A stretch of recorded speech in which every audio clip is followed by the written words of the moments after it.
Ellis took a bit to get into the swing, but when he did, there was no stopping him. Having locked down the title, it's now up to Haynes and Broomhead to sort out second place. Tied on points, it'll be down to a straight up fight between the pair as we get ready to watch round 10 of the Radical Cup Canada Winter Series. And you'll see it all live here on the Global SimRacing Channel. Hi, I'm Joe Peak, and with me in the booth is Joey Atterbury. Behind the scenes is our director, Adam Lindgren, and he's using cameras provided by Dougie Beard. Watkins Glen should put on a good show for the season finale. Fast and flowing, let's head to our track guide to get an idea of what it has in store.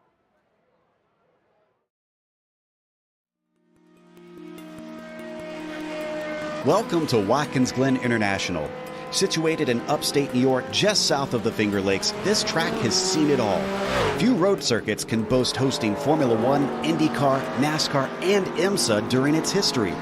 Though it did have a brief fallow period in the early 80s, thanks to the investment of local companies, it's grown into one of the premier road tracks in the U.S. With 4 layouts to choose from that range between 2.5 and 3.5 miles in length, lap times can vary greatly. But it also means it's suitable for lots of different levels of racing, from amateur to pro.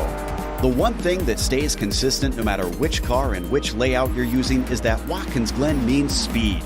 Many of the straights are very long, and the majority of the corners are fast sweepers. Some of them include a surprising amount of banking as well.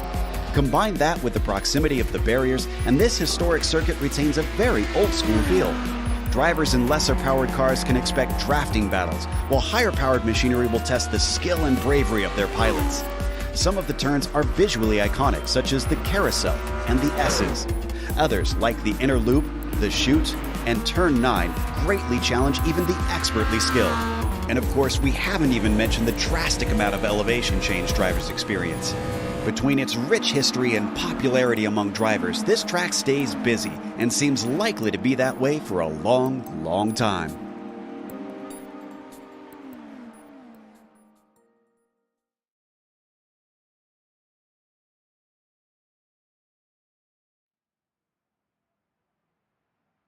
Well, as I said, this should be a fun place here, Joey. I have to imagine that passing is not going to be super difficult today. No, I think that the draft up through the S's is going to be pretty big in these cars. However, Joe, they are low slung, low to the ground, and jumping over the curbs in and out of the bus stop, or the inner loop as what it's titled. Definitely going to be difficult for these cars. And then also some of the elevation changes. You're pretty hard on the brakes. A few areas in the boot here going down into the chute, and also the heel, and then also coming out of the boot as well, a little bit over a crest. Got to dance these cars around, and we've seen quite a few times easy to lose the back end here in some of these radicals. Yeah, that is for sure. Now, hopefully they'll be able to keep it planted on track, give us some good fun here with the last race of the season. As mentioned, though, the championship, unfortunately, is not going to be for all the marbles, as it has been taken by Ellis after he basically has swept the last few races, just about ready to take almost every win in the second half of the season. But Joey Haynes and Michael Broomhead tied on points here. This is going to be important, essentially down to whoever finishes ahead. That said, we'll talk about the fact that there's 2 races tonight. That will have an effect on it as well. Now, Hardman is only 8 points behind them, but he hasn't really been showing up. That said, he is here today, and he could try and take second from both of them, but we'll see, as he could be a little bit rusty, having been out of the car for some time. From there on down, it's a big gap down to Robert Ridgway, who's more concerned about Mark Boyd and Dave Peterson, as well as Joseph Gang and Ben Wood there to try and fight for that 5th position. We also have a team's standings, rather. Let's go through that here, Joey. Yeah, right now it's Britannia iSports with a pretty commanding lead right now over second place Atomic Racing. You see the gap's pretty evenly split between first, second, and third, but there the battle for third and fourth tightens up between Evolve Sim Sports and Ellis Engineering. And remember, Alex Ellis is out there, so we'll have to see how far forward that Ellis Engineering can get up there in that team standings. As for today's race, I talked about it before. We have 2 races. That means there's points for both they're not equal. So for today's race details of the last round of the season, it's how it's been all season if you have watched. So that's not changed. But if you're new, it's a 15-minute sprint, which offers fewer points, and a 30-minute feature, which includes a pit stop, which is the bulk of the points for that feature race. They don't have a spare car in either of them as well. So it's going to mean trying to keep it on the track, especially with the barriers so close here at Watkins Glen. They also have some off-track, they have some penalties for too many off-tracks out there with a drive-through at 20 and a disqualification at 30. But hopefully they'll be less concerned with that since the races are so short. But never say never. Sometimes people can abuse that a little too much. Before we get to the racing, this is the official virtual counterpart to the real-life M-Zone Radical Cup Canada.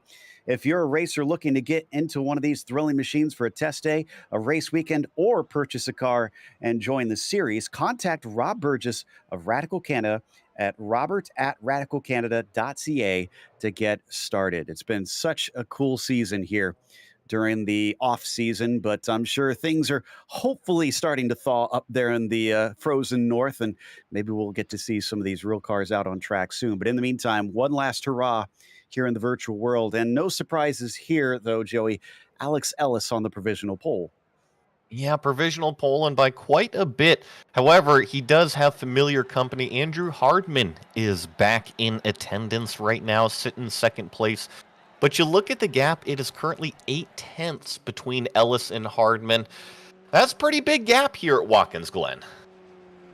Yeah, it's pretty significant. These don't take too long to circulate around here, despite this being a very long lap and a lot of regular cars. But one thing we also want to mention, with this being the last race of the season, they are going to be opening up for next season of this series. You can check them out via the leagues and iRacing, or you can get in contact with them on Radical Canada's Instagram. And they are opening a pro class next season, 3,800 plus I rating. So if you feel like maybe you need some good competition, well, Alex Ellis is amongst them at over 3,800. So if you think you can beat the man that's basically been dominating everybody, now is a good chance. Andrew Hardman crosses the line, and it's a 41.3. It improves, but it's still over half a second. Yeah, but improvement, and we've seen mistakes out of Alex Ellis in the season, albeit rare, Joe. We have seen a mistake or two out of him, so I think as long as Hardman stays on the front row, he's going to have a shot to upset Alex Ellis with how strong the draft is in these cars. Got Asad Nikadimbev out there too, looking pretty good, sitting in fourth place. Hasn't had the greatest of results all season. He's quick, but he's a little bit mistake prone sometimes, so hopefully he can try and make good here in the last two chances at as we hop on board with him out through the inner loop. Just taking as many of those curves as he can, and then it switches back downhill through the outer loop or the carousel, depending on how you want to call it, and into the boot section. Fourth place, about 1.7 seconds off the lead. There are some really massive gaps throughout. It seems there's kind of the haves and the have-nots today. Well, I think looking at the I rating throughout the entire field, Joe, this is pretty typical of the Radical series, and I think we're seeing the 9 cars out on track. Oh, it looks like 10 with Joseph Yang currently out there, but Michael Broomhead, one of these cars in the 141s, and then you mentioned it kind of drops off after that, 142s, and then 144s back there for James Carter and Steven Sutherland. I think maybe with the climbing S's, how aero-dependent these cars are, they punch a pretty big hole. I think even though the cars' lap times are a little bit different, they still should race pretty closely. Yeah, I think the draft is going to be so huge out there today, especially, like you said, up through those S's down to the inner loop. It's going to be so critical. Hardman crosses, and this time it does not count. You can see all the paved runoff they have here in this modern version of Watkins Glen. It'll be easy to delete a lap just by overstepping the track boundaries. Let's see if Ellis can find yet more speed. No, he also has gone outside the track boundaries that last time, so he will stay put at 40.6 just for now. So still a chance for some of our regulars to try and overthrow him, but if they do, I believe, let me double check here, I think that'll be the first time since It looks like pole position was last taken by Andrew Hardman in round 3, and we're on round 10. It's been a little while, but Andrew Hardman is here. Stranger occurrences and things have happened out here in iRacing, but we'll just see how the racing develops today. I think the racing might be a little bit closer than qualifying. So up the hill here, Michael Broomhead chasing behind Andrew Hardman, maybe trying to pull a bit of that slipstream. Surprised we're not seeing more games with that, with this being open qualifying. Drivers trying to see if they can latch on to one another to get that extra speed. I agree with you. However, really to benefit that, you got to have it organized, and it's a lot more difficult to do it than it is to plan it. A lot of times you actually end up getting held up, so maybe if you're just hanging out a second or so back, you might be able to get a sniff of the draft, but actually a lot more difficult to do than it is to talk about. Yeah, that's true. Mark Boyd improves to a 43 flat, but he doesn't jump up any positions. However, did I just see Joseph Yang take a good lap? Yeah. Ooh, he is up the 4th. On really his first flying lap, and you mentioned the draft. Joseph Yang is actually in a great position right now behind Assad Nakatembev. He's not close enough that he's going to get held up by Assad, but close enough that he's getting a sniff of that toe.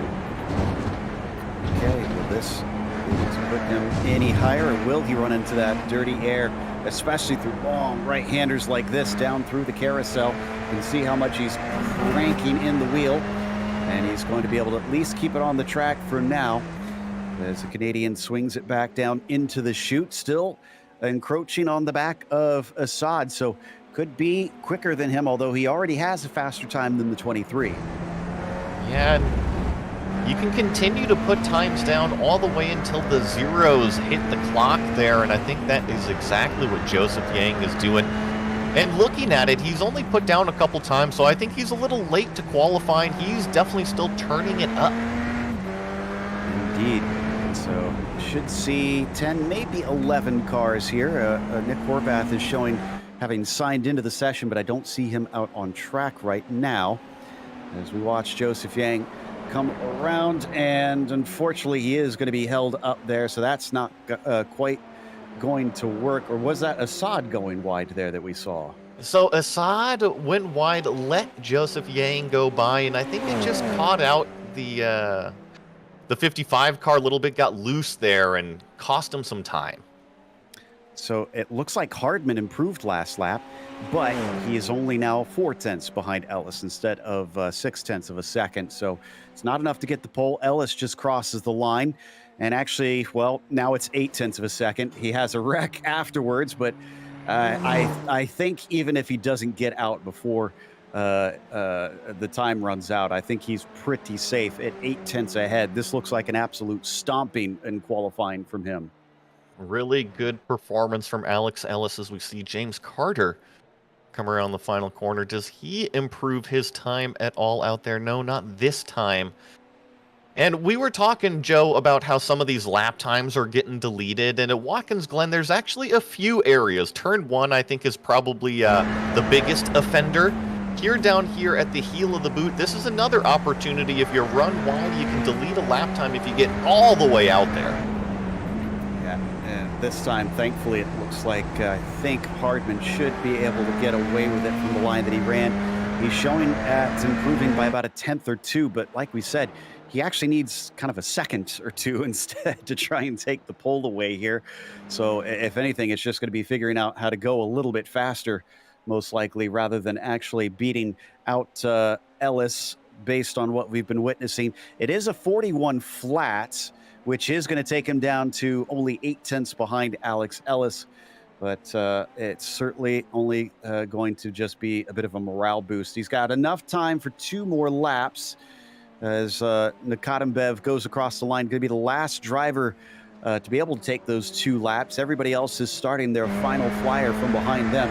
We're going to ride on board with Nakatembev as he climbs up the hill. One fastest sections of the racetrack. The nose gets really light here, although in these cars with the big old front splitter and the downforce don't really have to worry about it so much. And I think this area, Joe, the inner loop, if you bounce over these curbs too much, I think it can really upset this race car.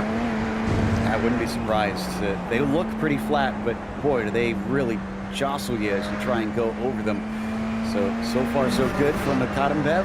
Back to the boot section of the circuit as he heads down through the chutes. We're going to get anybody else jumping up here in these late stages. I'm not seeing many drivers showing on the green side of our sectors here. Steven Sutherland, one of the few ones actually. He's down in 10th. He could really use that improvement, frankly. Yeah, what I worry about though is I think Steven might be too far. I don't know if he's going to be able to get this lap in with only 30 seconds remaining, because we're still riding on board with the sod. And Joe, just to put it up into perspective, Michael Broomhead right here, he's doing exactly what he needed to. You mentioned him in the championship. He's less than 2/10 behind Andrew Hardman, who's in second place right now. Absolutely, but he's going to park it. He's not going to complete that lap. Joseph will get around just in time to start another one, and he's going to need it because he didn't go quicker that time by. So coming to the line next, looks like it, nope, that is it. Qualifying is over. So it is time to go to the starting grid, and it is Alex Ellis who is going to be on the pole, taking that bonus point with Andrew Hardman starting P2. Michael Broomhead will be P3, followed by Joseph Yang in 4th and Asad Nikatembev in 5th. Then it's Dave Peterson, P6, and Daniel Salmon in the 7th position. Mark Boyd starts 8th, James Carter 9th, Steven Sutherland 10th, and Horvath is not showing sign into the session, so it will only be 10 cars that look like they are going to start from the grid. It is a rolling start, as we usually do in this series, so they'll circulate around this course and then get going. But we were talking earlier about how this is fewer points. It's about half the points here in this first race, with the winner taking 12 and them going down to 10th place. And I think one of the coolest parts about this series, Joe, we'll get into a little bit later, is that grid invert we're going to see for the feature. Which, I mean, they invert the top 10. So Yep. whoever finishes last is guaranteed to start from pole here. That's going to be fascinating. I mean, who knows? We might see that strategy play out before turn 1 right here. Who wants pole for the feature? Well, this turn 1, the 90, often sees wrecks coming into it. Now that they've got all that paved runoff, hopefully it should see less of them, but you still get those pileups into there. Crossing fingers that everybody manages to make it through, because as we said, they don't have a spare car waiting for them. It's a you break it, you bought it situation, and you're not going to be able to take part in the rest of the race if you damage it too much. We do have one onboard cam today. It looks like James Carter going to join us once again. We're ready to go here from on board the number 70. James and his biggest fan standing right there next to him, making sure that he performs out there on the track. And Joe, speaking of turn 1, one of the trickiest turn 1s in all of motorsports on a start, look at how steeply downhill it really goes. Absolutely. It really plunges down into there. So it's hard to get your braking points right. And then back up the hill they go through the S's on their way towards the back stretch. Thankfully, in these cars, I don't think it'll be as much of an issue as we've seen in some other machines, since they are so agile. But certain vehicles, such as in NASCAR, it's extremely single file. Well, I think right here where the cars are, it really gets to be a funnel. You know, it narrows up, and not only does it narrow right there, but your visual cue, you're coming up over the crest. So it's pretty blind with guardrails on either side, and you're pulling some of the top gears as you're going down this straightaway, which it honestly sets you up in one of the best passing opportunities going to the inner loop. Although over the years, it's gotten faster and faster, and the brake zone has gotten smaller and smaller. Those moves, you got to get braver and braver. Absolutely. It is quite swift in these cars. We could see from the onboards during qualifying. As for today's weather, though, it's actually pretty good. It's a little cool, but honestly, 85 Fahrenheit's in a really good Goldilocks zones, that they're not overheating the tires too much, but also not having to take too long to get them up to working temperature. A little bit of wind, it appears, but I don't think that'll affect them too greatly, except for maybe if they get a headwind opening up the draft in places. Well, and I'm also seeing it's looks to be 6:30 p.m. So I don't think it's going to get any warmer. I think we should just see those temperatures continue to come down, which means faster lap times, more aggressive racing. Indeed. That's what we want to see. So going side by side out there, as now we hit the lowest part of the track, and it's all uphill as they climb up out of the toe of the boot. They're going to get double file here again pretty soon before they take off. You can see they've gone single file just so everybody can try and get some temperature into the tires, trying to weave and get them up and ready. And it looks like it should be a place to pass, and sometimes we do see passes into that heel of the boot, but I've always noticed that it looks relatively difficult to try and get it done into there, Joey. It's another downhill brake zone. It really entices you to go into the corner, and then it tightens up on exit. You're right. I think it oftentimes shows the door, but the door is actually much smaller than what you see. Then it's going to narrow up here as it returns to the main part of the circuit. And they're going to get going here pretty shortly, as it's going to be 15 laps here for the feature, but only 8 laps here for the first heat. As they come out of the final corner. No pit stops in this one. It is straight from start to finish, so they don't have to worry about that yet, but they will later. And the pace car is in. Barney holds the green flag aloft, and the green flag is out. Ellis gets a very good jump. Hardman versus Broomhead down into that first turn as they start to mostly go single file, but down to the inside, Joseph Yang gives a big look. Doesn't look like it's going to pan out yet. No, but it almost is side by side for third place. Alex Ellis continues to run away. Look at the run that Assad Nakatambed has behind Joseph Yang. These cars still getting up to temperature here. And also Dave Peterson now taking a look, and Daniel Salmon getting in the action too wide back here. And Nakatambed tried to pull over to the left-hand side, and Salmon was there. In fact, they're going to make contact. They both slide into the inner loop, managing to avoid running into him. Great heads up by Dave Peterson. Yeah, Dave Peterson with a good avoidance, and that was just going into the inner loop too wide, 2 cars going for 1 spot. When it calms down, I'd love to see the view from Peterson, because, man, he was heads up in that situation, getting on the binders just when he needs to. Meanwhile, up at the front, this is from Yang, sitting in the 4th position, chasing on Broomhead and Hardman. They're in 3rd and 4th. Joey Haynes not here today, so it's looking like it's well within Broomhead's hands, as long as he can keep Hardman from taking too many points on him. I agree. You know, this second place battle really is for Hardman and Broomhead now. You mentioned no Haynes out there on the racetrack, but I think these top 4, they're doing what they need to, although Alex Ellis now creeping out 1.1 seconds. Andrew Hardman just needs to hang with them a little bit more here. Nobody has finished first in this series besides Alex since Barber Motorsports Park, when he missed out on both the wins in that one. But ever since then, it has been Alex up on the top spot.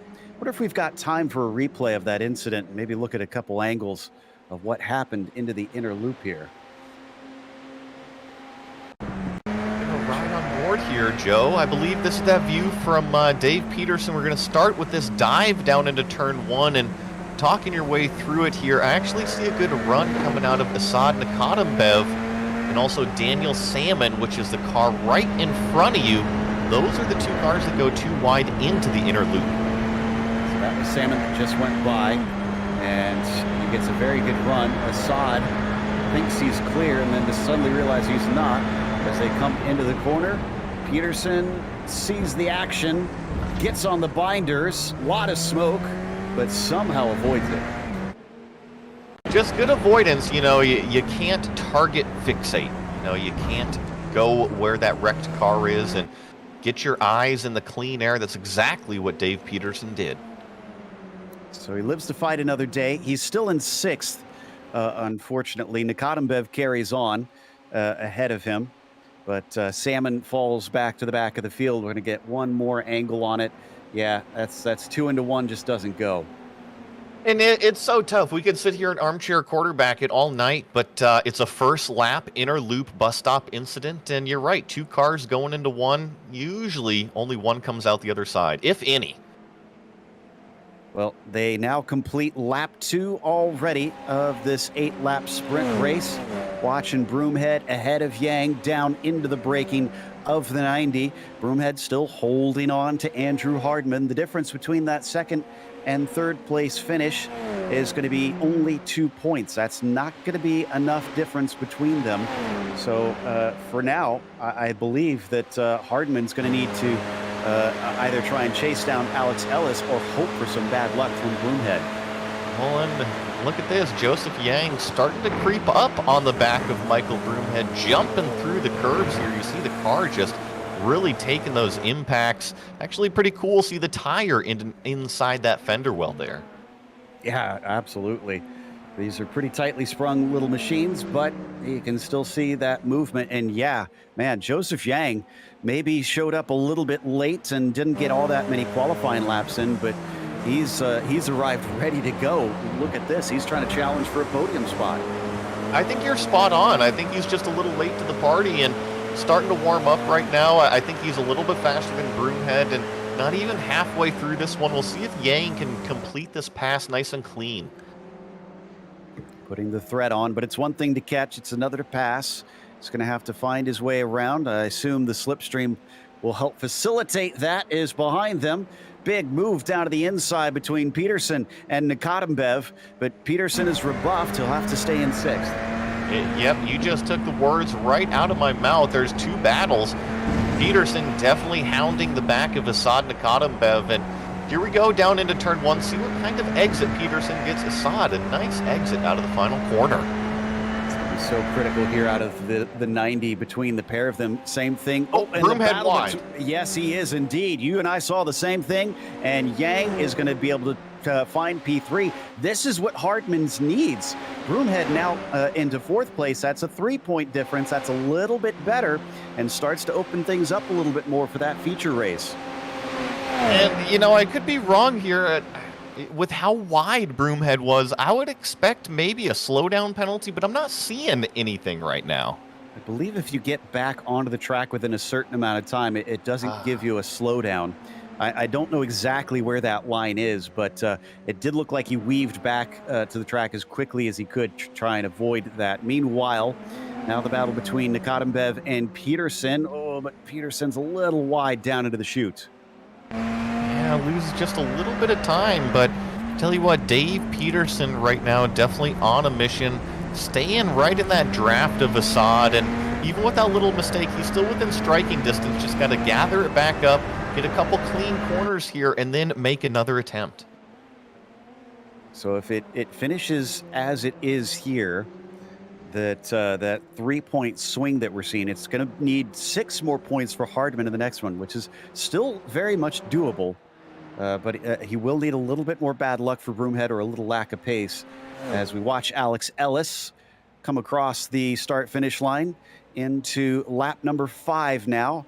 It's grown to about 3.5 seconds over Hardman. Hearing that Broomhead brushed the wall there as we were watching that exit out of the final turn. All right. Oh, and then another big lockup. That's the same area that he had the problem just a lap ago. Michael Broomhead troubles on the racetrack. This is not good. Let's hope the car still has pace in it after that brush. Now locking up the tires. Nikotimbev is still a ways behind him. And if Assad and Dave keep fighting, that will help the situation. Well, speaking of which, here we go. It's down to the inside. Big defense from the 23. Peterson going to try to go around the outside. This time the pass into the inner loop works. Yeah, Assad realized this time that Peterson was a little bit further up than what Daniel Salmon was there on lap 1. Gave a little bit more room, bowed out to that battle to Dave Peterson, now up in the top 5.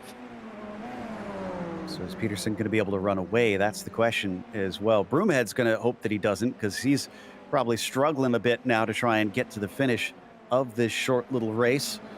But as they come up through the toe of the boot, does look like Peterson's being regained upon by Nikotimbev, who's not giving up the fight. You're right. This is a good little battle brewing right here. I thought Peterson might be able to run away a little bit, but you see Deep going into the heel of the boot there, loses even more time here to Assad.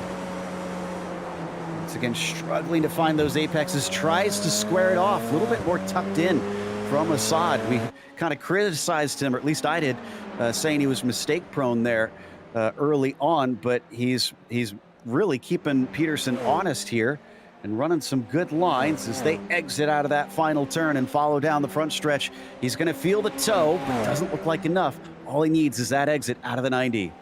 You're right. It's all about the exit coming out of turn 1. And actually, check this out. Peterson doesn't get a great run himself, and Assad is right where he needs to be, tucked up in the toe, not too close to run into the back of him through the S's here. And now is when you're going to get that mile-per-hour gain. He's going to set this up going into the inner loop.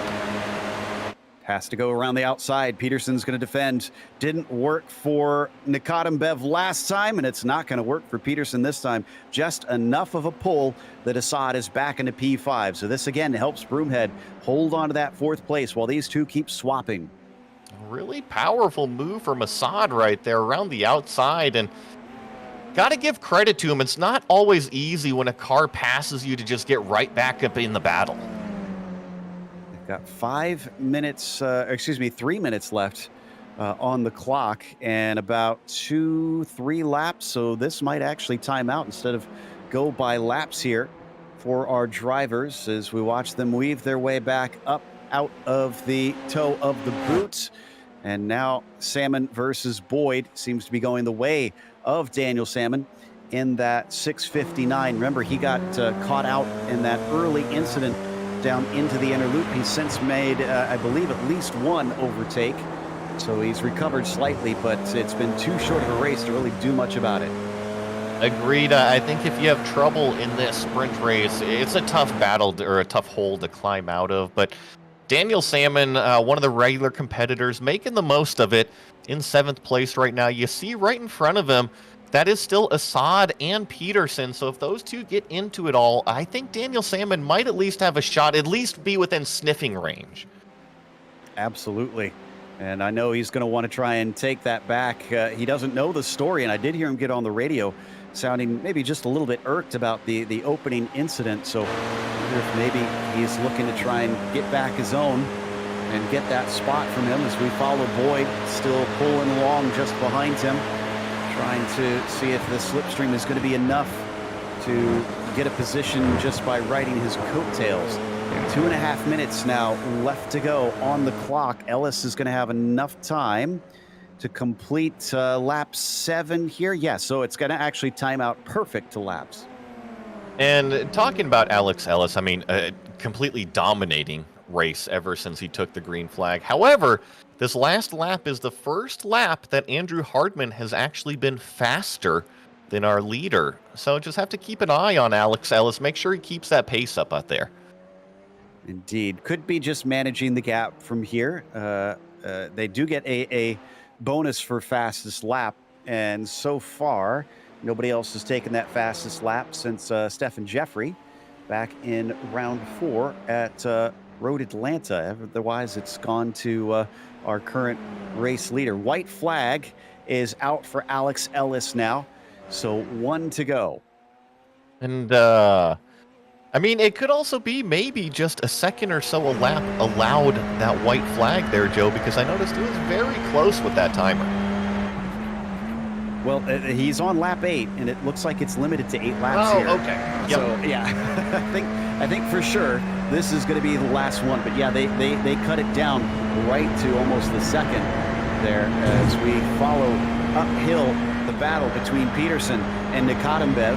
Can he get it this time? Was he biding his time, waiting here for the last lap to try and get this one away? Assad's going to leave the door open. A little bit of a late braking there from Peterson. He's going to get it as Assad has to cut across the track. He holds onto the car, but he's going to lose the spot. Lose the spot, but crucially, like you said, stays on the track, lives to fight another day here. And really good move from Dave Peterson. He had done it once already into the inner loop and then got passed back. I think he just added to the notebook and then repassed again. Bev had to give a lot of time back there with him cutting the course slightly. So he's giving it back now, but he is way out of range from Dave Peterson at this point. So Dave looking at a top 5. Boy, it's not really been a whole lot of position changes out here. Yang is up 1, Peterson's up 1, Broomhead's down 1, Bev down 1. Everybody else is where they started. Well, it's pretty stagnant, but Alex Ellis, I think, is plenty happy to see that because he's looking at the checkered flag right now. Barney waving with all his fervor as Alex celebrates and comes across the line with the sprint victory. Hardman getting a valuable second place over Joseph Yang with an excellent podium. Broomhead going to lose 3 points here to Andrew Hardman. And if Andrew kept that fastest lap, then that might mean that Broomhead loses 4 points. But I am seeing it does look like that fastest lap is going to go to Alex. Yeah, Alex 1:40.4, the only car in the 1 minute 40 second bracket during the race. As NBA Jam says, on fire. Absolutely. So your race results with Ellis taking the win. Then it's Andrew Hardman in second, Joseph Yang in third, and Michael Broomhead in fourth. After that, it is Dave Peterson, P5, Asad Nikatimbev, 6th, Daniel Salmon, 7th, and Mark Boyd, 8th, James Carter, 9th, and Steven Sutherland rounding out your 10. We'll go over the reverse order here once they grid up, but they have just a very brief cool down period. Well, usually it's a warm-up, but here they've got not even enough time to get out around to start a flying lap. So we'll call it a cool down on this one before they line up behind the pace car once again and do it all over again with double the time. Double the time, and I think double the chaos with that grid invert. If I'm Alex Ellis, I think I'm trying to be very, very patient going into turn 1, because if you only pass a couple, you can find yourself right in the thick of things going up through the S's. And let me tell you, it gets really, really narrow. So for reference, for Hardman to try and take that second place in the points, he is going to need to finish with a win if he takes the win, with Broomhead finishing in fourth position or lower. That's if he gets the win. If it's second place, then it goes even farther down. But we'll go over the iterations in a bit, as it looks like they are lining up. So here's how it reverses now that we get to the starting grid. It is going to be Steven Sutherland starting on the pole and James Carter in second. After that, it is Mark Boyd in third and Daniel Salmon P4. Asad Nikatimbev starts fifth, followed by Dave Peterson in sixth, and Michael Broomhead is seventh, Joseph Yang eighth, Andrew Hardman ninth, and Alex Ellis in 10th. So they've got more time. They can try and give it a little bit longer and stay patient to try and work their way up, and they can use some pit strategy if they want to, Joey. Ooh, yeah. You know, that's something that we haven't talked about at all, is that pit stop that we're going to have to see in this 30-minute feature race. And will it come before halfway? Will it come at halfway? Or do the people try to stretch it out as far as possible? That's what we've usually seen Alex Ellis do, is run it as dry as you can get it, and the car gets really fast towards the end. Indeed. And I am a little bit concerned about both the pit entry and exit. I know you've talked about it before. In real life, you guys can put a fist up and try and alert the car behind that you're pitting in. Here, you don't really have that, although they do have the radio in the sim if they want to try and alert the driver behind that they're pitting. No, it can be very, very difficult in the sim to stick your hand out the window. But I think the best thing you can do is going into the final corner is present the car all the way track right. That means you're off of the racing line. That should identify to anybody following you, say, hey, oh, looks like he's going to go into pit lane. He's below the yellow merge line. Although it doesn't always work out that way on the racetrack. People tend to get the red mist once the visor comes down. I was going to say, you're asking sim racers to be observant. That's a big ask, I think, sometimes. Well, you asked them to be patient early on. True. So I think we're both being unrealistic tonight as we watch them come around into the sunset. You talked about it being late in the day. I believe they did advance the session slightly forward into the evening, and it's now already 7:30. Yeah, kind of like the golden hour here at Watkins, Glen. It looks beautiful, but let me tell you, the sun in the eyes can throw off the braking markers, and as it falls, it's going to change out there. And I know I've mentioned it a few times because when I use iRacing, I'm in virtual reality, Joe. When that sun starts to set, it is FPS drop out there, and I definitely lose performance. Indeed. So looks like the 10 getting ready to go double file once again as they now climb up the sole of the boots towards the braking zone here at the end of the straightaway. Lots of banter. Do love to see this. One thing that's nice about this league is it's a very close-knit group. Some of them do actually race against each other in real life here in these radicals. So there seems to be really just a good camaraderie all around between them. Well, and I think that also has to do with leagues, right? League racing and iRacing. It's nice to know your competitors every single week when you show up. You're going to have the familiar rivalries or familiar battles. You'll learn these competitors and just makes the racing that much better. They come out of the penultimate turn. Now they're starting to get properly lined up. Sutherland from the pole. He struggled in the sprint race. How much can he do to hold on to this top spot here now that they've reversed literally the entire grid? As there goes the pace car. Ooh, and Sutherland did not go. Green flag is out. This might be black flags from a number of cars. James Carter gets a black flag at the very least. I don't see any others, but I think he's called for jump the start. Yeah, unfortunate there for James Carter as he got a really good jump out here. As you see, too wide, a little bit further back in the pack. I believe that's for 6th place. I think that's Assad Nikotambedov and Dave Peterson still locked in a battle. And Daniel Salmon is the one that has gotten to take advantage of all this. He's up 3 positions to the lead, way ahead up there. So as they come down into the braking, how are we going to do on this one? A lot more double file through there. 2 cars coming together. I think it's Nikotambedov again, and Boyd is the other one.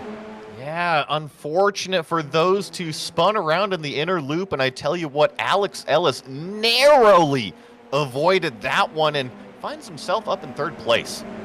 Already up 7 positions. Quite the climb. We're not even through the first lap here. So this is bad news for everybody else. He might go back-to-back yet again in this series, this time coming from the very back of the field. On board with Broomhead, down in 7th position, still actually where he began this race. Yeah, actually, way back there in 7th, I would have actually thought that Michael Broomhead's going to show a little bit more speed as this race goes on. You see him battling right there in front of him. Maybe he can capitalize here. Importantly for Michael, he's ahead of Hardman right now. Ellis already taking 2nd place away from James Carter, manages to get around him. Carter, of course, one of our onboards, as we mentioned. So he's at least still on the podium currently. We saw him finish in 9th before, as we're going to hop on board here with James Carter to watch him complete lap 1. I'm looking, James Carter still has the black flag right now. I think he's just trying to let the race settle. I think that's Dave Peterson diving down to the inside of him here in turn 1. Going to go side by side up into the S's. I think just the lower line of Peterson is going to prevail here. James Carter into the slipstream. Joe, you know the service a little bit better than I do. How long do the competitors have to serve that black flag? It's usually 3 to 4 laps, and then they're DQ'd from there. So, yeah, he does have time. I hope he's not trying to see if he could, go to like the pit stops, because you can't actually serve that penalty and take a pit stop because it'll make you come back around again. So he's going to have to serve it no matter what here, and he's fallen down to 4th. That's now Joseph Yang behind him. Yeah, taking a look, going down into the laces of the boot. Not quite there yet for Joseph Yang, but you see him trying to tiptoe, trying to make this pass on James Carter, now coming up into the uphill. This corner right here has so much grip. It has camber, plus you're going up the uphill. It's amazing what you can do in that corner. size up Carter here. Wonder if he knows he has that black flag. He doesn't need to fight him hard. Tries to go around the outside. Doesn't quite get it done. Carter switches back across the track.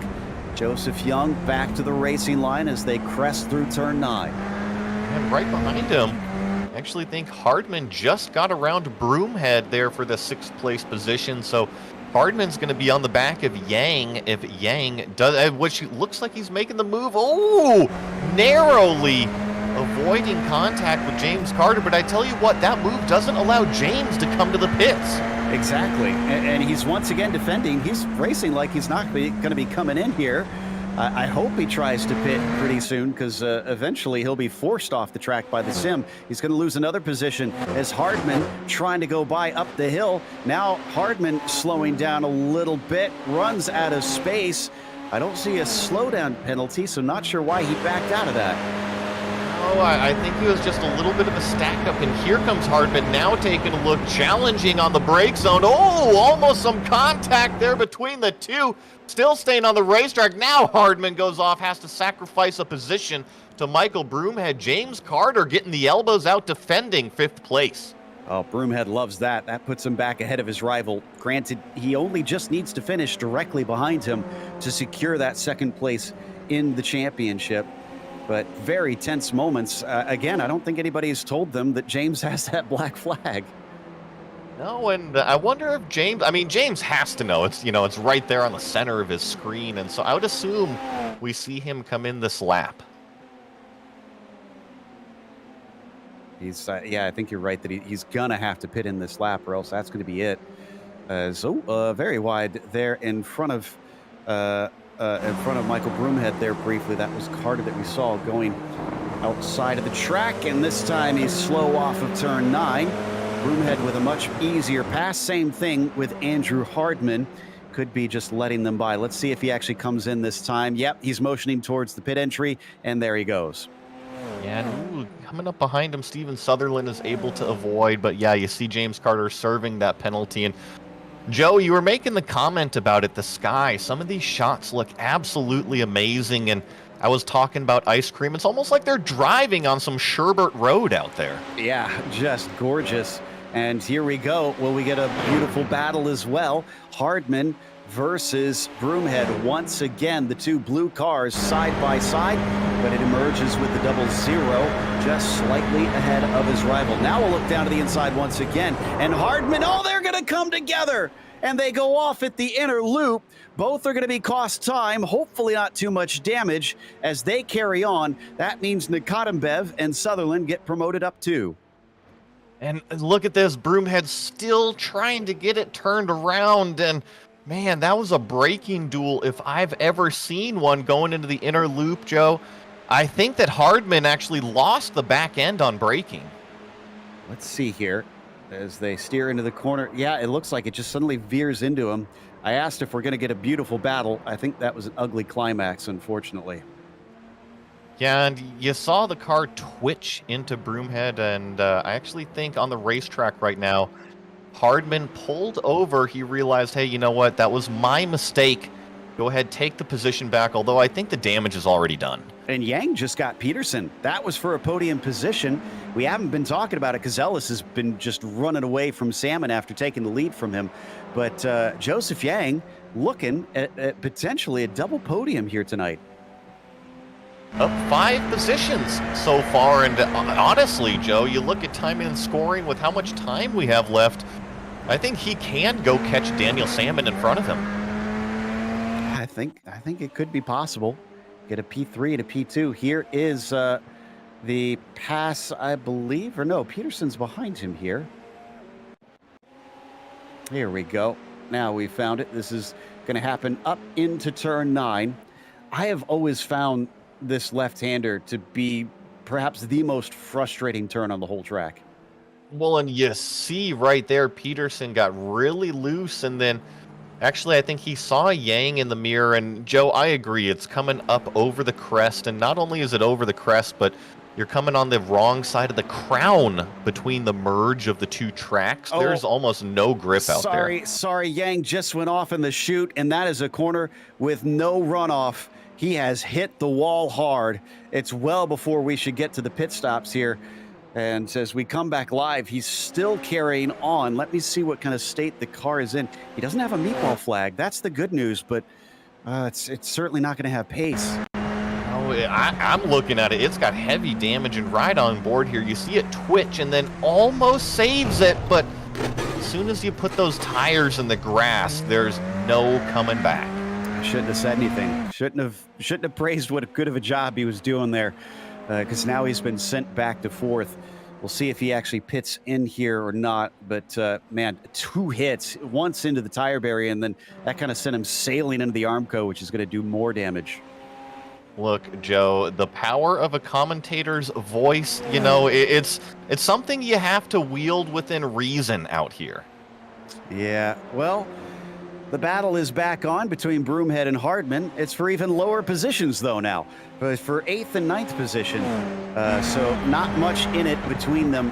And again, Broomhead basically just has to finish next to Hardman. Whether that's in front or behind him, it doesn't really matter. He'll still clinch that championship. Or, well, second in the championship. Correct, and here comes a pretty good run from Hardman. You got to wonder if there's any damage on either of these 2 cars, and you also got to think Andrew's probably got to be on his best behavior right now, going to the outside. This is a repeat deja vu going into the inner loop. Plenty of space given by both competitors this time.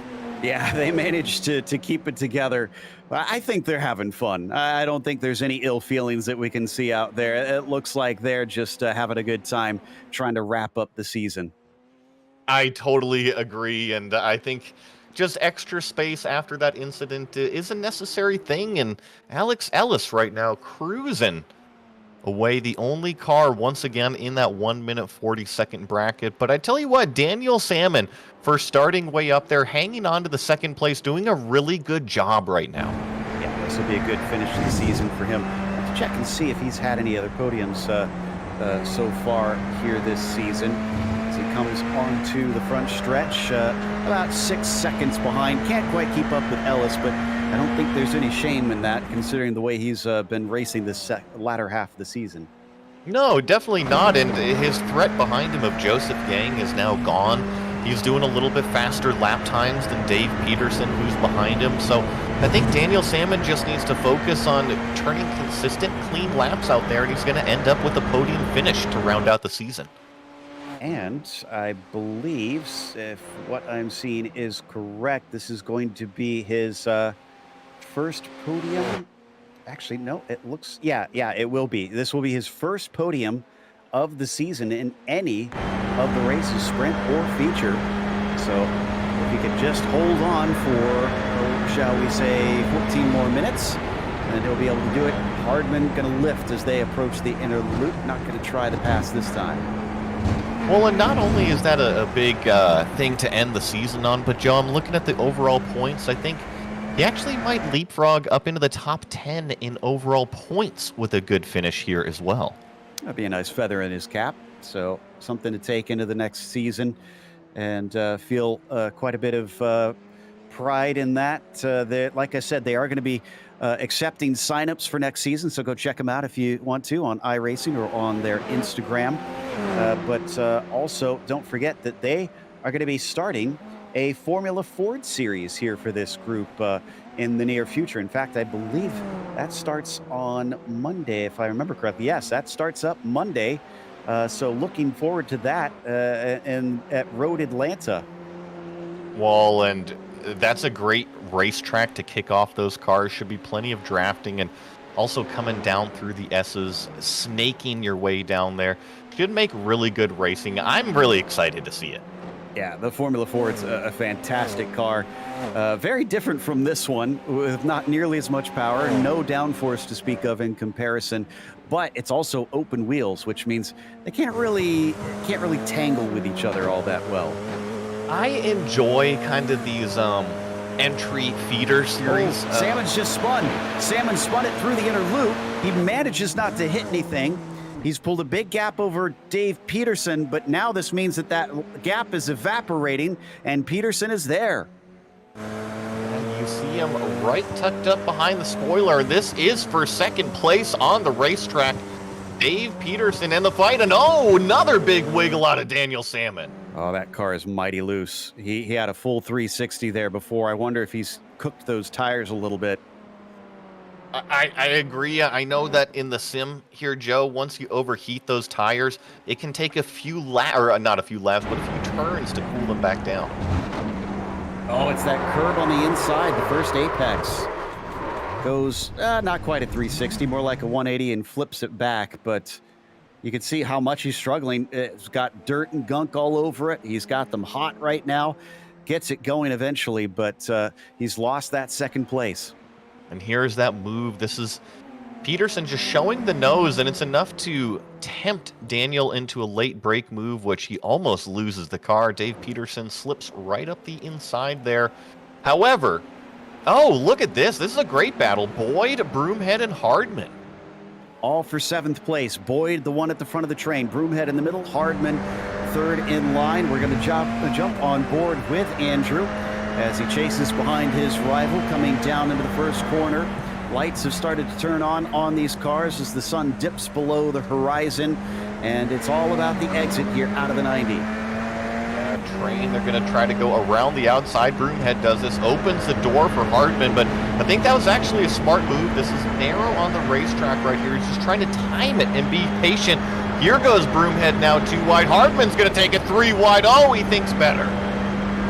Still side by side, though. Boyd is going to back out, and that looks like, oh, maybe a position for Broomhead. He cut the course, and off the course he goes. Boyd did as well. He's got a slowdown penalty. This, I think, might mean that Hardman, yes, he blasts past both of them and laughs on his way up to 7th. Well, and right in front of Hardman, Steven Sutherland. Oh, no, Boyd off into the wall. Well, it unfortunately fell apart pretty quickly there for Mark. He's down to 9th now.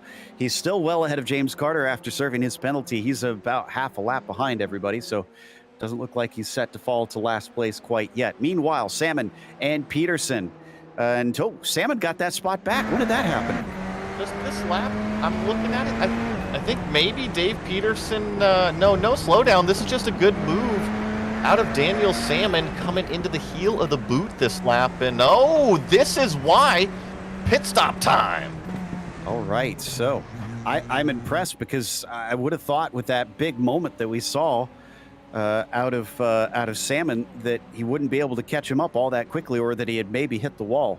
In the meantime, Peterson taking his service first to the drivers to make that call.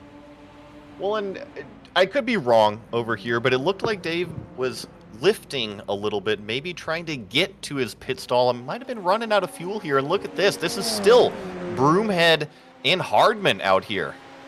Nobody else seems close to losing fuel out there.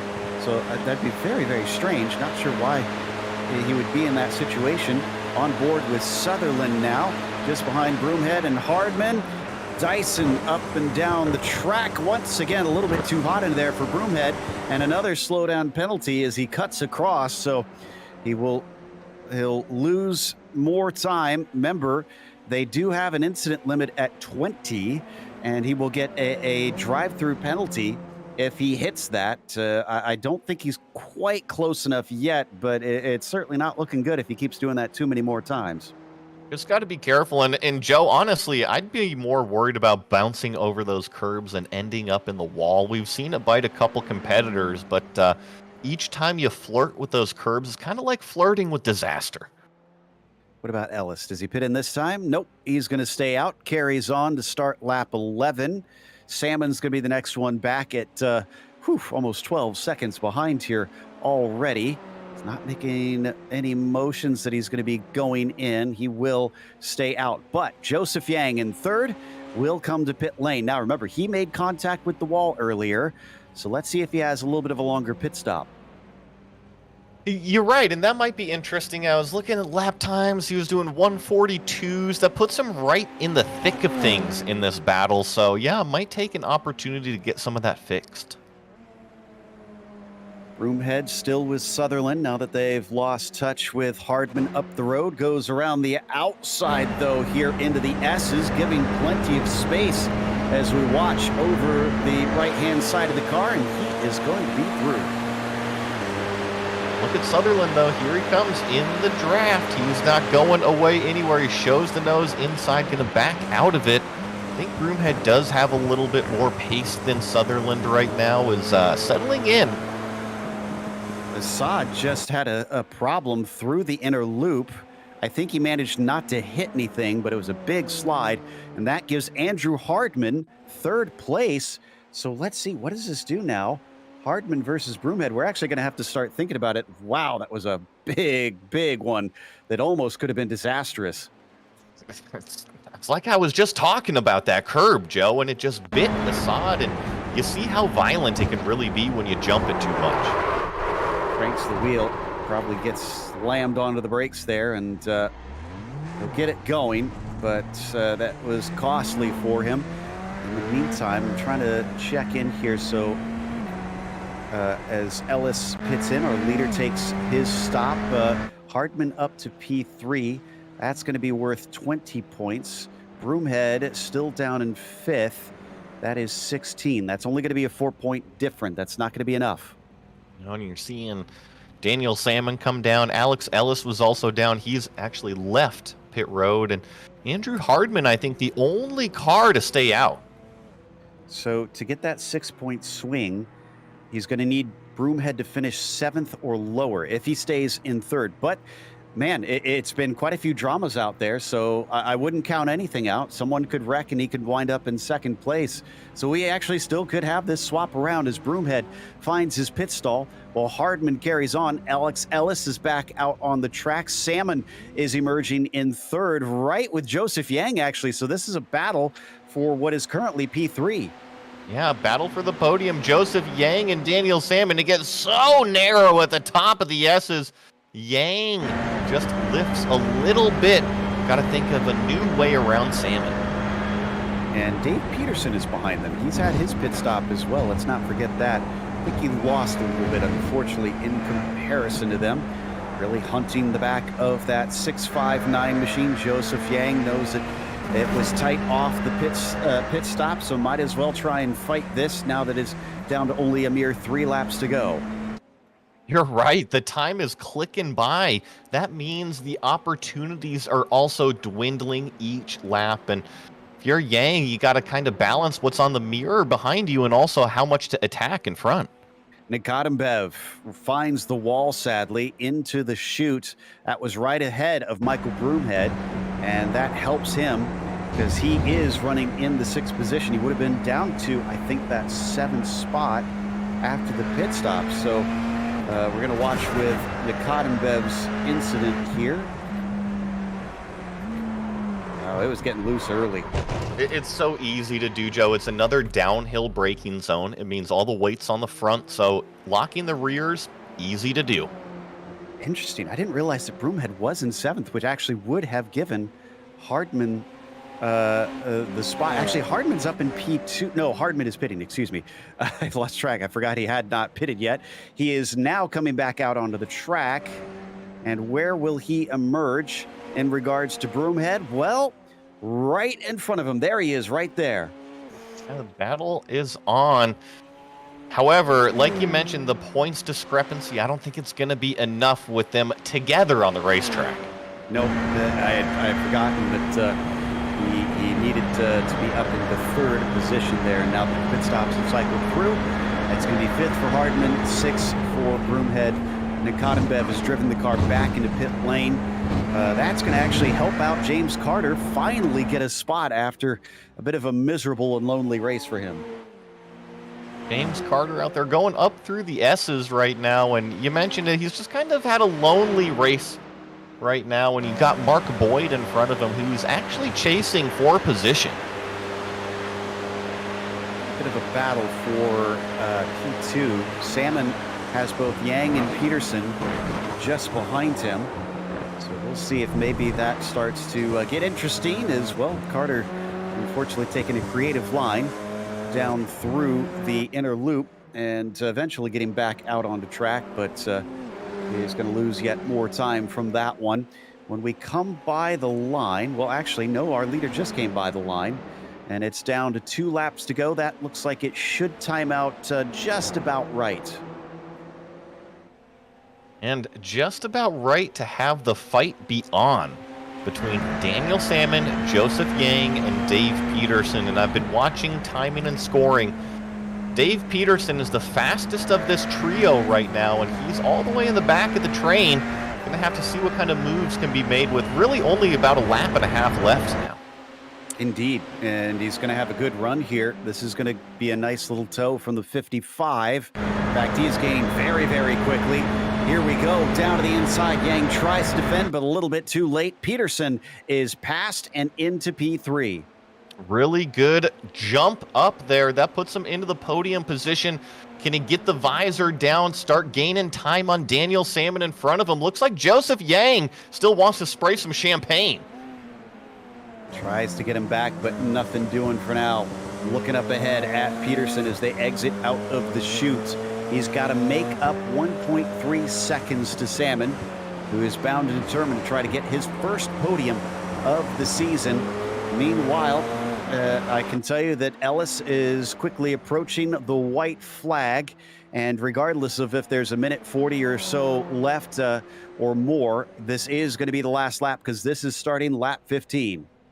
Yeah, and I'm just looking at timing and scoring, Joe. 22 plus seconds to second place. That comes out to over 1 second per lap that he's putting on the rest of the field. Alex Ellis showing why he deserves to be champion this season, no doubt about that. Meanwhile, we come onto the front stretch, and Peterson looked a little slow in comparison to the lap, but Yang is slow out of the corner in comparison to Peterson. So he's going to lose time. Peterson now down to 0.8 seconds to Salmon. We asked if he could do this. If he gets a tow here, that'll help, but it won't allow him to pass. We're going to ride on board to see how much he gains. Yeah, I didn't even realize, but Andrew Hardman is just a couple cars behind Joseph Yang right now, and Hardman actually has a huge run on Joseph Yang. He might make a move going into the inner loop. He will. Remember, we said that Yang had a little bit of damage from earlier on, and he's suffering from it. The car is nowhere in a straight line. No, heavy damage, and you're right, definitely costing him top-end speed. Hardman just sailed right around, and honestly, with the pace the number 3 has, Dave Peterson is in danger. Ellis is definitely not. He's got just a few more corners to go. Salmon looks like he's responded to Peterson. It's still at 1 second between them. He's going to need to be much, much closer or expect a mistake out of the 6.59 as Ellis comes around the penultimate turn. One more in the season. He's already got the championship, and he is going to sweep the second half of the season. Alex Ellis is your back-to-back winner once again. As long as Daniel Salmon doesn't make any mistakes, he will have second place. And here comes Andrew Hardman. He's trying to set a run up on Dave Peterson. He's only got 2 corners left. Not really any brake zones unless Peterson makes a mistake, which he's wide right now, Joe. It'll be a drag race to the line. Oh, he's wide once again, and he brushes the wall. That's going to slow him just enough by about a car length. Andrew Hardman is going to move himself into third position to take that podium. But where's Broomhead? He's 6th place. I'm going to have to crunch some quick math to figure out what this means in the championship and who takes P2. But there is no doubt that Ellis will be your champion. As we're going to take a quick break, we'll come back with the unofficial results and driver interviews, so stick around.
Welcome back here to Watkins Glen. We just saw the final round of the Radical Cup Canada Winter Series, and it was Alex Ellis who went back to back once again, taking both victories. Daniel Salmon gets his first ever podium for the series with a second place in the feature, and Andrew Hardman will finish P3.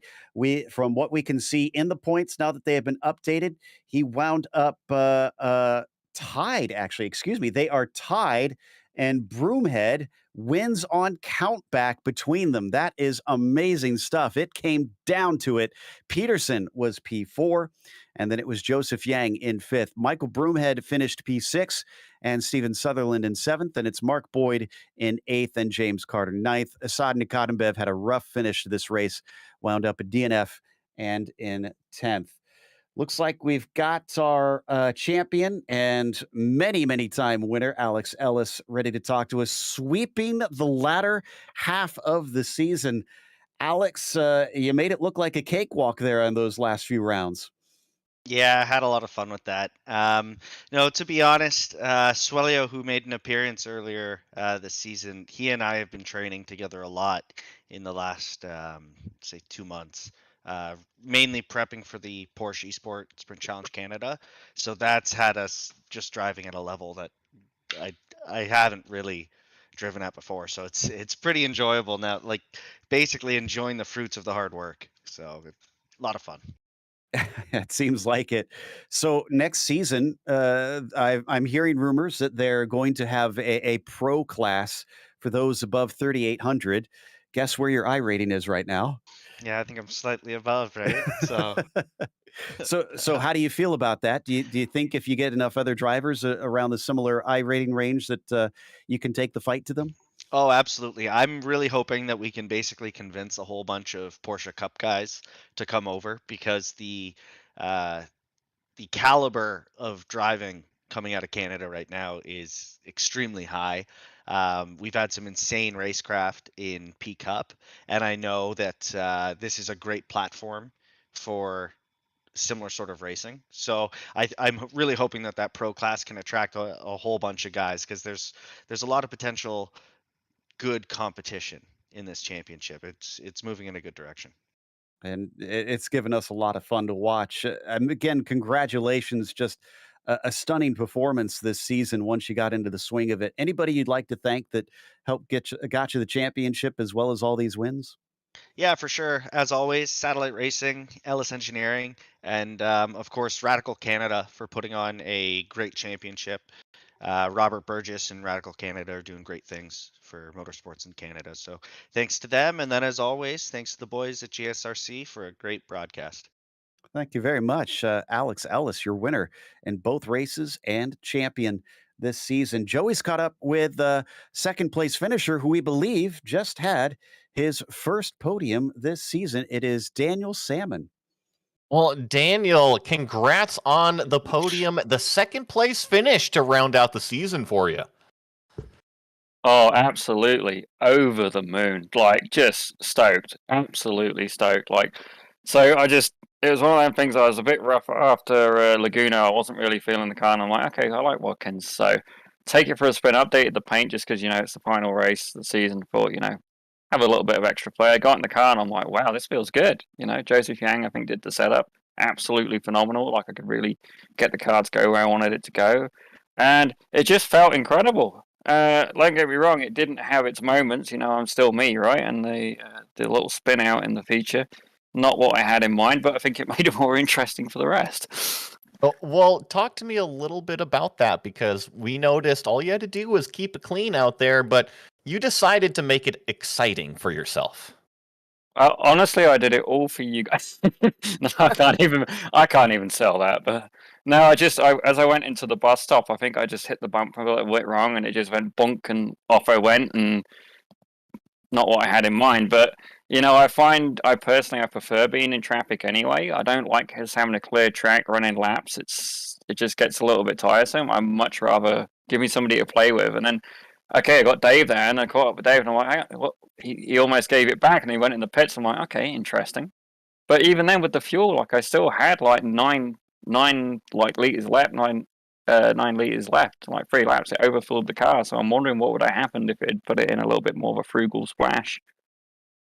Well, and Daniel, I got to tell you, I'm not sure if you're aware of this. He came in 12th place in points, but because of this podium finish, you're actually going to finish in 9th place, up Yes. 2 in front of John Benwillid right now. And so this has got to be a good way to close out the season for you.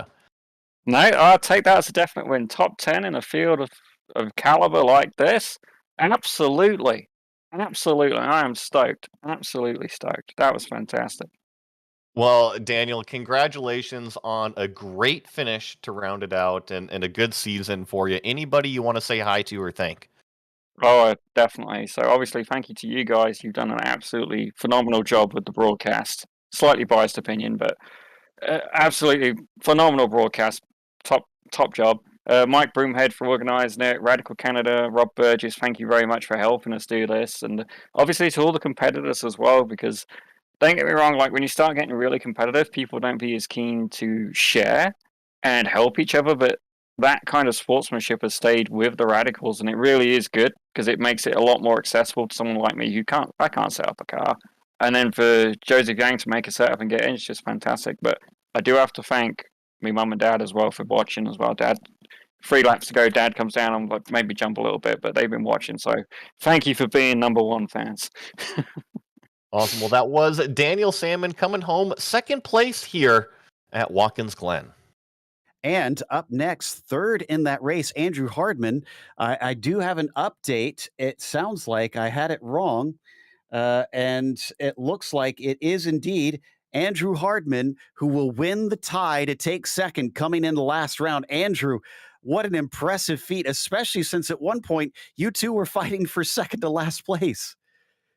Yeah, I mean, it's good to hear that I got the P2, but I mean, in the grand scheme of things, it doesn't really matter. What really won today was fun. I know that's a really cliche thing to say, but I really enjoyed that race. I felt terrible that I hit Mike, but I was able to wait for him, and we had a really good battle like we wanted to have because that's just what this is about, right?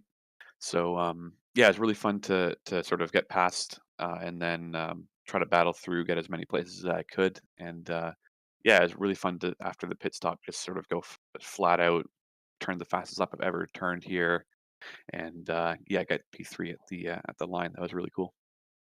It's funny that you bring it up because we even said during the broadcast that we could tell you two were just straight up having fun out there fighting against each other. With the next season hopefully coming around in sometime in the near future. It sounds like you guys have got plans to try and increase the attendance and try and help others understand this car more. Are you looking forward to everybody getting back into the SR10?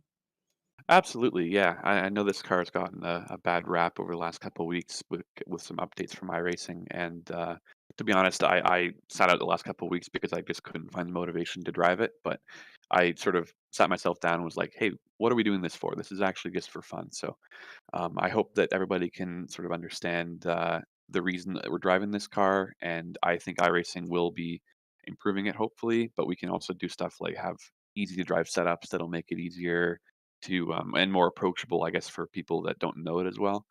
But yeah, I think it's coming up soon. We will be driving the SR10, and it will be a blast. I know it's just for fun, but you finished second this season. There's only one more step up to the top. Can you manage that next time out? Well, if Alex Ellis is driving, no, he must have been in like the Red Bull version of the SR10 because I'm in the Mercedes clearly. This guy is just ridiculously fast. Yeah, I have nothing for him, but there's people to chase all the time, and it's good to see. Sort of, I've been able to get a bit closer to him week by week, but certainly tough mountain to climb if he's racing again next season. But yeah, it's good to see the the really fast guys, and trying to be anywhere close to them is really fun. Well, wrapping it up with a podium and P2 in the points. Congratulations. Anybody you want to thank? Yeah, you guys for putting on a great show. This has been great to send to my friends and family. The broadcasts are always really fun to watch back.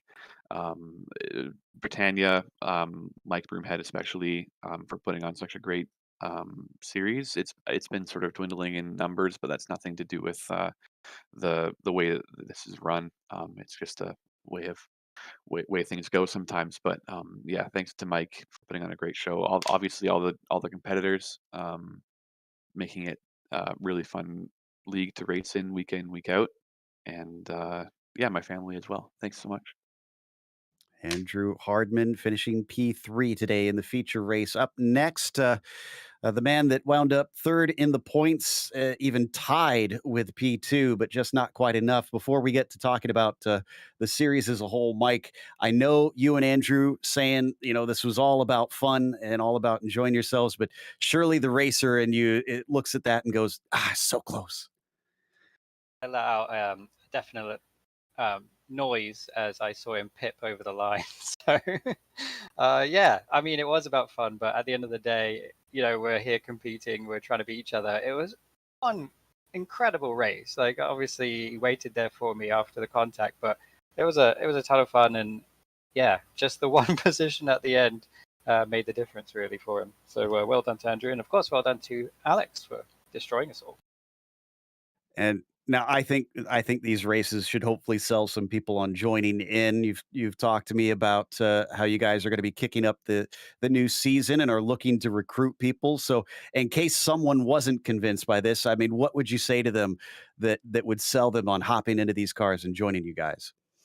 Well, throughout the entire season, it's been incredibly fun racing. I know we say fun a lot, but really that's what it's about. And, we've had some incredibly close battles, random finishes. Daniel, an amazing race today, finishing second in the feature as well. Like, anybody can finish well. Obviously, we've got different classes probably coming up through the next season or so, but this is just season one. We've got plenty of seasons to come, and lots of close racing, and hopefully we can harness this SR10 a little bit more with the help of Radical themselves. So it should be a good one. Anybody who wants to join, obviously reach out Instagram and anywhere that you possibly can. I'm sure the message will get through. And we mentioned it as well. You guys have a Formula Ford series starting up in just a couple days' time. You looking forward to that? Unfortunately, I'm not going to be able to make it the first one, but Ah, yeah, it's actually a very similar combination. Actually, Joseph Yang is helping me with that. It's similar to what this is. We've got a lot of Canadian Formula Ford drivers joining in. A few names from around Ontario and Quebec, so it should be a fairly good one. We're still accepting, obviously. People joining. We've got about 20 people right now, but it's the new car. It's a lot of fun. Road Atlanta is the first race, but if you guys, anybody listening who wants to join in on that, shoot me a message, Britannia iSports on Instagram, and we'll get you signed up for that race. But yeah, it's going to be a blast. That's a great car to drive. I drove it in real life as well, and I missed it. Good to be back. well, we will be glad to get to cover. It's going to be the first series that we'll cover with that Formula Ford. Congratulations on both a great series and a very exciting final race. Yeah, it's a good way to end it, and obviously, congratulations to everybody and all these guys. Absolute blasts. Thank you to everybody here, and thank you to you guys for covering it. Thank you very much. That was Mike Broomhead. Unfortunately, it was only able to manage a sixth there in the feature, but still finished third in the points. And since we've got him, and he also had a podium finish, why don't we have Joey Atterbury talk to Joseph Yang, both about the new series and his race today? Yeah, Joseph, congrats here at Watkins Glen. And since we've wrapped up the series, what did you kind of think of today's race and the season as a whole? Oh, you know what? I just love the series so much, and it was a great finish to the battle. And I mean, and when I got my first podium in Montreal, I thought I'd never get it again. But yeah, I mean, although it was just a sprint race, but I'm so happy that I got it again. That is to I mean, to be fair, we had a few people missing this evening.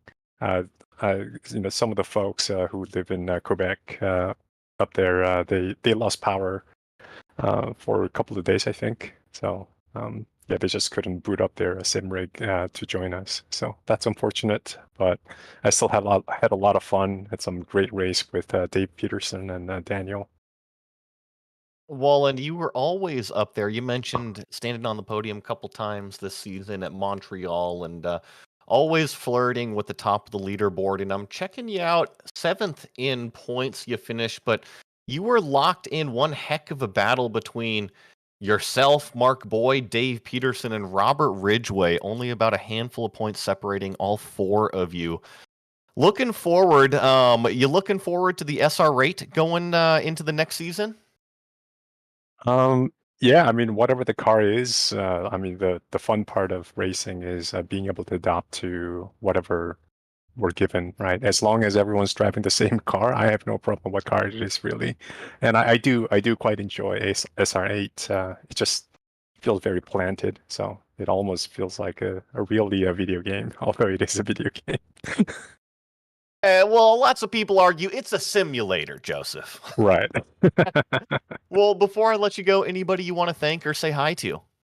I just want to thank Radical Canada and obviously Britannia iSport for putting in such a great series together.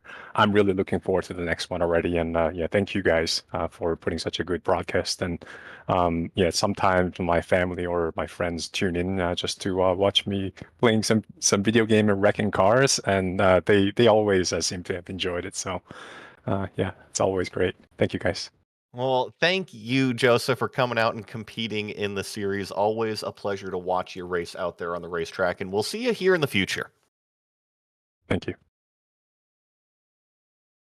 And that is actually going to wrap us up this time. So we want to give a big thank you to the series for bringing us on to cover this season, but also thanks to the team today, Adam, Joey, and Dougie. Make sure to check out our social media, our website, and our merchandise store. And don't forget to subscribe to our YouTube channel so you don't miss a moment here on GSRC. Be sure to check out our other broadcasts that we have listed here. But until next time, race clean, race hard.